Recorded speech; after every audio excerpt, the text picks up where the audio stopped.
Quand le chat n'est pas là, les souris dansent.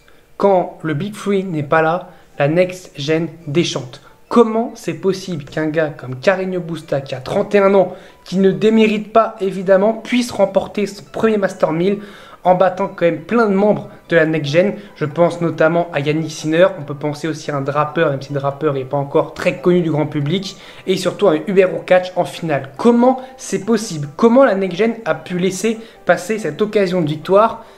Et il y en a quand même plein d'autres occasions de victoire, malheureusement, ce n'est pas la première. Allez, on en parle tout de suite.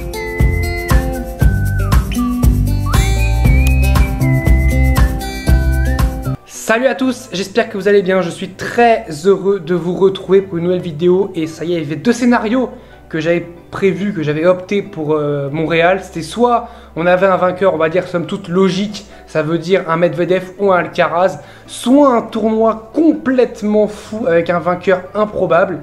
Carreño Busta est ce vainqueur improbable parce qu'honnêtement, qui voyait Carreño Busta en début de semaine remporter ce tournoi en commençant face à Matteo Berrettini, en ayant après du Holger Rune, en ayant du Yannick Sinner, en ayant du Jack Draper, pardon, et en ayant du Dan Evans après en demi-finale, puis Hubert Hurkacz en finale. Mine de rien, pour lui, ça fait un très très bon tableau. Il bat quand même de très bons joueurs.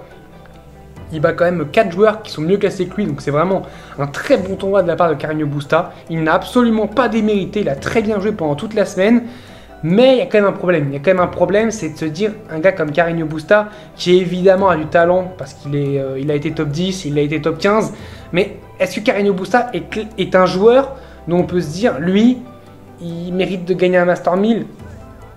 En soi, oui, puisqu'il l'a fait, mais par exemple, je pense à un joueur comme Gaël Monfils, qui n'a jamais remporté le Master 1000. Richard Gasquet n'a jamais remporté le Master 1000. Gilles Simon n'a jamais remporté de Master 1000. Juan Martín del Potro n'a remporté qu'un seul Master 1000.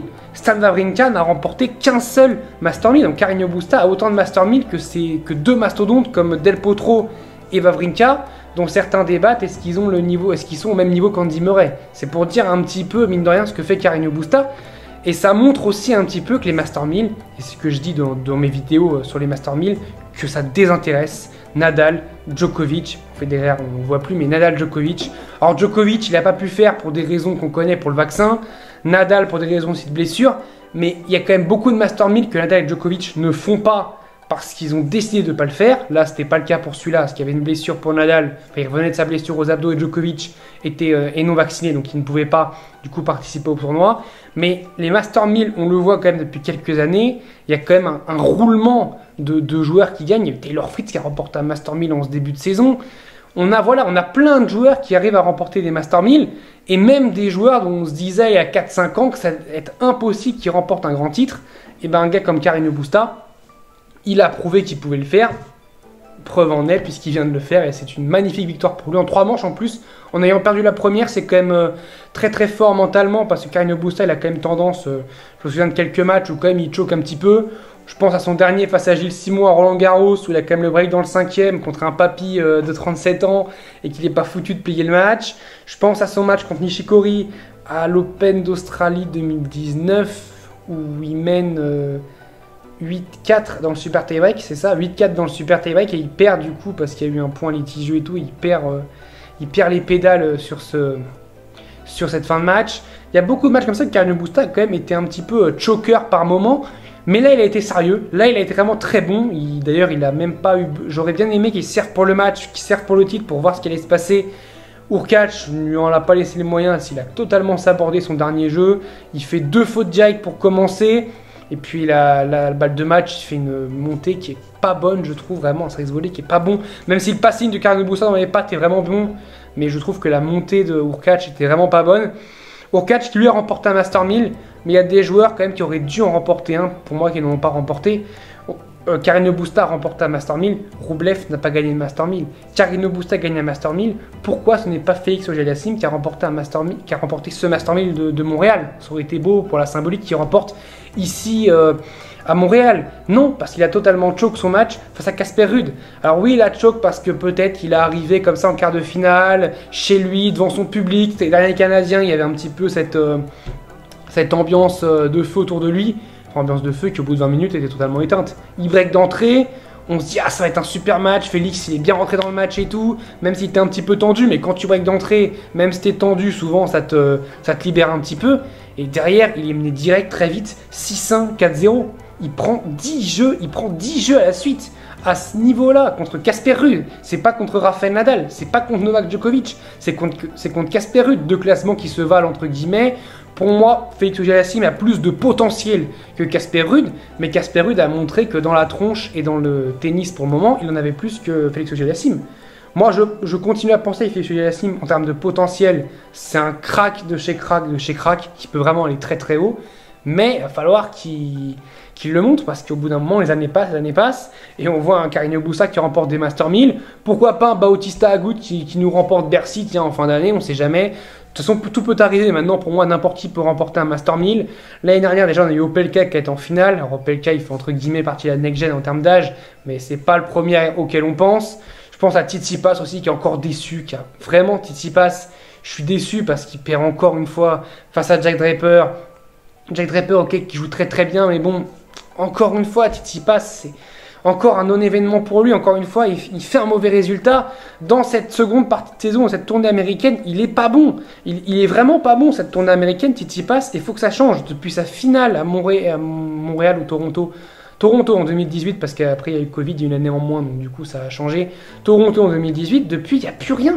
Tsitsipas, on ne le voit plus dans cette période-là. Il a fait, je crois, un quart peut-être à l'US Open, encore je suis même pas sûr. Je sais qu'à un moment il perd en 8ème à l'US contre Coric, ou au 3ème tour, alors il a balle de match, il a au moins 6 balles de match, il perd le match, il perd face à Alcaraz l'année dernière au 3ème tour. Franchement, faut arrêter. Alcaraz, j'en ai parlé dans ma dernière vidéo.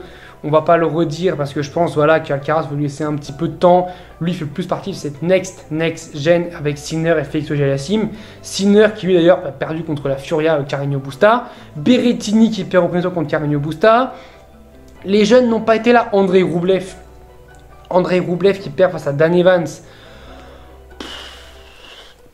Il y a des raisons d'être déçu.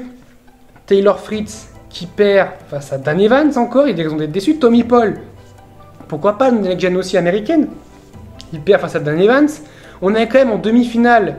Casper Ruud contre Hubert Hurkacz. Ok, un match de next-gen, ça fait plaisir, c'est cool. D'ailleurs, un match plutôt sympa, mine de rien, à avoir joué avec deux joueurs quand même qui se valent, on va dire, en termes de niveau et même en termes de style. C'est plutôt sympa à avoir joué les deux. Et en face, on avait Carreño Busta Evans qui a été un super match. Mais ces deux joueurs, mine de rien, on se dit, mais qu'est-ce qu'ils font là? Honnêtement, qu'est-ce qu'ils font là? Qu'est-ce que fait Carreño Busta et Dan Evans en demi-finale? Alors moi, j'adore Dan Evans, j'adore son style de jeu, tout en chope, tout en cadence, tout en cassant le rythme aussi un petit peu avec ses chopes. J'adore ce que fait Dan Evans, mais pour moi, il a clairement pas le niveau d'un gars qui va en demi-finale d'un Master 1000. Carreño Busta, j'aime bien aussi, ça joue bien, voilà, c'est un style de jeu très académique, c'est fluide. Je pense que Carreño Busta, c'est le joueur robot parfait. En fait, ça veut dire que si on doit créer un joueur de tennis pour montrer à quelqu'un comment on joue au tennis, montrer que Carreño Busta, c'est le style de jeu parfait, parce que c'est un jeu hyper académique, il n'y a aucun coup de fou furieux, voilà, c'est fluide, c'est propre, il n'y a pas d'enflammade, mais c'est propre, mais... Voilà, je les aime bien, mais qu'est-ce qu'ils font là? Qu'est-ce qu'ils font en demi-finale? Ils ont aucune raison d'être en demi-finale. Et s'ils vont en demi-finale, c'est parce que derrière, ça contre-perf. Carreño Busta a été très très bon cette semaine, mais ça a contre-perf. Il y a eu des contre-perfs. Dan Evans a été très bon cette semaine, mais il y a eu des contre-perfs. Et à Cincinnati, je me pose la question, je me dis, mais est-ce que ça va être pareil? Parce que Nadal, on sait souvent, ces tournois de reprise, c'est jamais trop ça, donc je suis pas sûr que Nadal aille au bout à Cincinnati. L'US Open, on verra, mais Cincinnati, je suis pas sûr qu'il aille au bout. Peut-être qu'il va perdre en 8ème ou en quart. Voilà, il va un petit peu caler physiquement en 8ème ou en quart. On va s'inquiéter pour l'US Open, il gagnera l'US Open. Voilà, Medvedev, je trouve qu'il a la tête ailleurs en ce moment. Vraiment, il a la tête ailleurs. Derrière, on peut se dire Tsitsipas, Alcaraz, Rublev. Mais c'est la même chose qu'à Montréal. S'ils n'ont pas saisi l'occasion à Montréal, pourquoi ils la saisiraient à Cincinnati? Alors, pour Alcaraz, je serais un petit peu moins sévère que sur les deux autres, parce qu'Alcaraz, j'ai envie de dire, c'est un petit coup de fatigue qui est normal. C'est vraiment sa première vraie saison, on va dire, sur le circuit où il est vraiment voilà, top 10. Maintenant, il est top 10 sûr. C'est sa première vraie saison où il est comme ça. Pour moi, voilà, je lui laisse un petit peu le temps. Je pense même que cette fin de saison va être un peu compliquée pour lui. Alors, s'il gagne Cincinnati, c'est encore mieux. Mais je pense, voilà, s'il gagne pas Cincinnati, c'est pas grave. Il a déjà remporté 2 Master 1000 cette année. C'est énorme. Tsitsipas n'en a remporté qu'un. Et je rappelle que Rublev n'a toujours pas remporté un Master 1000. Andrei Rublev n'a toujours pas remporté un Master 1000. Et pour moi, je continue à dire que Rublev n'a pas de plan B et que ça va commencer à le plomber, le fait de ne pas avoir de plan B. Et ça va commencer à arriver parce que s'il fait une contre-perf à Cincinnati, le top 10, il peut dire adieu. On a un Cameron Norrie très bien, alors c'est pas le style de jeu le plus beau à voir, moi j'aime bien Cameron Norrie, mais son style de jeu de gaucher qui est vraiment un petit peu relou pour ses adversaires, mais Norrie est 11e mondial, Norrie arrive à être 11e mondial et à embêter des joueurs de ce style-là. C'est dingue, pour moi je me demande si on n'a pas un top 10 très faible, parce qu'honnêtement, alors ok, on a promis Medvedev en ce moment met pas un pied devant l'autre. J'ai pas peur de le dire, Medvedev a la tête ailleurs depuis sa finale. Depuis le 3-2-0-40, il a la tête ailleurs malheureusement Medvedev.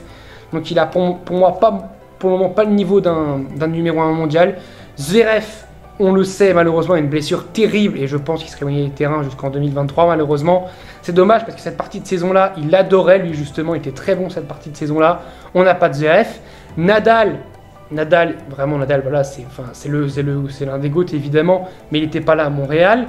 Alcaraz, il a un petit coup de mou en ce moment, on l'a dit. Casper Ruud va passer numéro 5 mondial. Alors Casper Ruud, j'aime bien aussi, c'est pareil. Mais pour moi, Casper Ruud n'a pas encore la carrure d'un top 5 mondial. On parle quand même d'un top 5. Ça veut dire que sur la planète du tennis, il n'y en a que 4 qui sont mieux classés que lui. Il n'a pas la carrure pour moi d'un top 5 mondial pour le moment. Tsitsipas, 6e. Ok, why not? Mais bon, Tsitsipas, faut qu'il arrête de jouer une demi-saison. Faut qu'il joue une saison complète maintenant.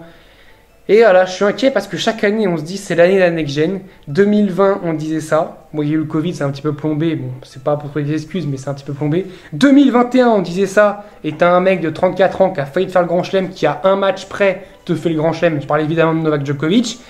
Et là, 2022, on se dit, allez, c'est bon, Medvedev, ça y est, il a cassé le verrou, il a montré la voie à toute la next-gen. On a vu Tsitsipas, il était pas loin en finale de Roland-Garros, Berrettini, il était pas si loin en finale de Wimbledon. Ça y est, 2022, c'est l'année de la next-gen. En plus, on voyait Djokovic n'est pas l'Open d'Australie. Ça y est, ils ont toutes leurs chances, ils vont se battre entre eux. Et puis, toc, toc, toc, t'as un petit vieux qui arrive, un petit vieux de 35 ans qui a mal aux pieds, Rafael Nadal. Bonjour, je suis là, je récupère l'Open d'Australie tant que j'y suis, je récupère Roland Garros tant que j'y suis, je laisse Wimbledon à Novak Djokovic, et puis l'US Open, Djokovic, peut-être il sera, peut-être parce que ça commence un petit peu à bouger aux États-Unis, mais si Djokovic était à l'US Open, honnêtement, je vois pas pourquoi il échapperait soit à Djokovic, soit à Rafael Nadal. Et là, on se dira, mais si jamais Djokovic et Nadal remportent les 4 grands chelems de la saison, on se dira, mais la next-gen, mais où elle va? Franchement, parce que là, la next-gen, avant, je rappelle que c'était Nishikori, Dimitrov, Raonic. On a vu qu'ils sont devenus. Raonic, il n'existe plus. Nishikori, il est cassé en 10 000 morceaux. Et Dimitrov, bon, il est encore là, mais il est là par intermittence. Voilà ce que les premiers méfaits du Big Four. Après, il y a cette génération-là qui arrive. Et on se dit, mais c'est bon, il y a cette génération avec Thiem, avec Kyrgios. Kyrgios, il a mis 50 ans avant de se mettre à se dire, mais punaise, je peux aller gagner un grand chelem. Thiem, il s'est cassé en 10 000 pour aller battre le Big Free. Et là, c'est pareil. On a Medvedev, Nadal, j'ai l'impression qu'il l'a brisé mentalement. Nadal a brisé Medvedev mentalement. Pourtant, Medvedev, c'était quand même un sacré tueur mentalement.